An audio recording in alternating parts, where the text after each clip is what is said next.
કાંઈ વાંધો નહીં, સાંભળ એક વાત મારી. હવે શીરાની વાત મૂકી દે સાઈડ. શીરો નહીં બને ને?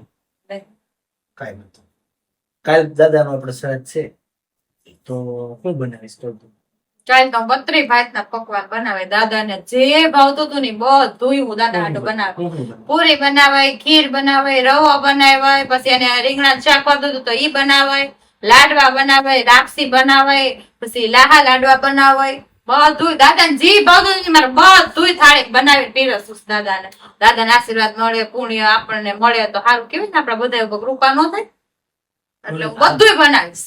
પણ એ તો આ અત્યારે દાદાની ઉપર બધું કહેશો એ બધી વાત સાચી કરાય, બધું વાત સાચી છે. એ વ્યા ગયા એની પાછળ આપણે કરીએ કાર્ય, એ પોઈન્ટ મળે આપણને. તારું એવું કેવું છે બરોબર કે આ જીવતા છે, હયાત છે, એને શીરો ખોડાવીને રાજીવ કહે તો આપણને વધારે પોઈન્ટ મળશે. શું ખબર આપણે કે એના આશીર્વાદ થી આપણે અત્યારે સારું હોય તો. અને યાદ રાખજે એક વખત આ કાલાવાર નક્ષ બધું જોવે છે તો કાલાવાર એ બધું શીખે નહીં તો દુનિયા આખી ગોળ છે. એક વખત વારો એવો આપણો પાછો આવશે તો વાત સાચી છે, મારી ભૂલ થઈ ગઈ. મમ્મીને જ કે મારે ભૂલ થઈ ગઈ, શીરો બને ને એને ખવડાય.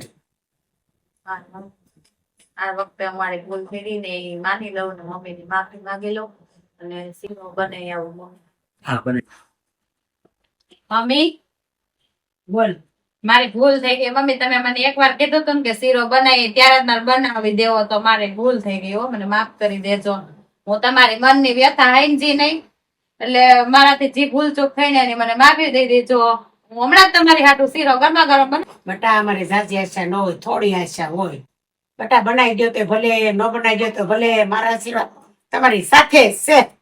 જોયું ને, તે નથી ખવડાવ્યા તો એટલા આશીર્વાદ આપી દીધા, તો ખવડાય તો કેટલા આશીર્વાદ આપે ખબર પડી હવે તને? જા બનાવતી. હારું હારું મમ્મી તું શીરો બનાવતી આવો.